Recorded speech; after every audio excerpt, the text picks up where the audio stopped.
the Performer 5 Plus 2, or the Performer 7 if you like to do math. Overall build, it's pretty good. I like the faceplate, beautiful design.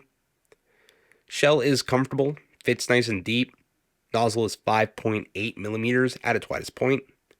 Good fit security with this. Like, I had a pretty dang good and comfortable fit with this IEM. Ear hooks are comfortable enough. No real issues there. Slider.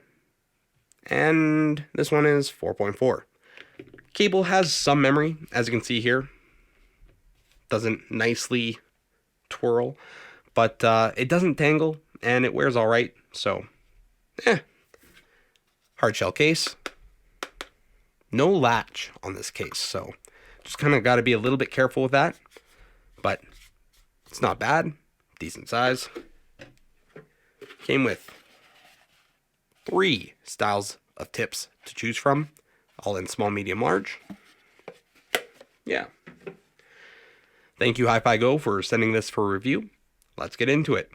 How do these sound? So, overall, this fixes a lot of what I had issues with the original Performer 5. So that's awesome. This adds a dynamic driver to the bass and a micro planar to the treble. The treble does come off as smoother and more enjoyable to me than the original Performer 5. And overall, I do quite like the treble. Like, it comes off as a little bit treble happy, but in a way that's tolerable and enjoyable. The bass, pretty decent, like has some good impact, pretty good. The upper mid rise is that little bit of an earlier upper mid rise, but it's not too much. It's like, it's a safe amount, a good amount. And then, yeah, it has that, like, the way that the mid and lower treble is to the upper mids, this comes off as like pretty detailed. And I think it's to do with that. It's one of those things where, like, I'm hearing like the pick hit the strings, like attack of notes like that is really coming across in the mix. The way that cymbals kind of sizzle, the way that some overdrive sound, it's quite enjoyable for a lot of music. And again, it's like, it is a lot of treble in listening, but it's not so much that I can't handle it. It's an enjoyable amount. So it's kind of a pleasing coloration in the treble. So overall, I quite like that, actually. It comes off as quite smooth, and I didn't really have any issues with it biting me in any way. So yeah, pretty good listen.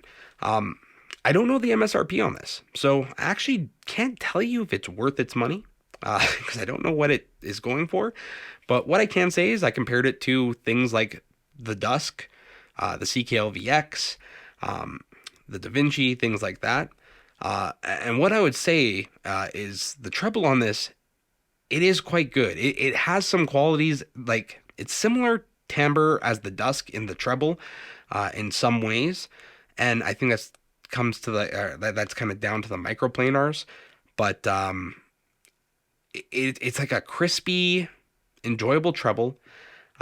It does, I think, play ball with things like the CKLVX and the Dusk, and it compares to these IEMs. So, around $300 or so. I don't know what the price on this is going to be.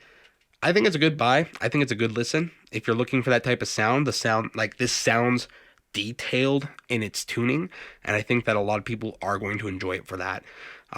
You really hear some things in music that maybe don't jump out in the mix with a lot of IEMs. So for that, I think it's pretty cool.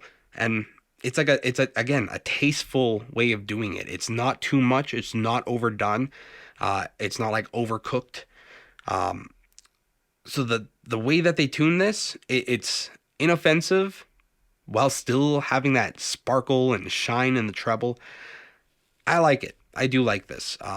It will get some listening time for me. It will go into my rotation of things I listen to on occasion, kind of alongside things like the CKLVX and the Dusk. So, yeah. Overall, good IEM. I would say I would recommend it based on its sound.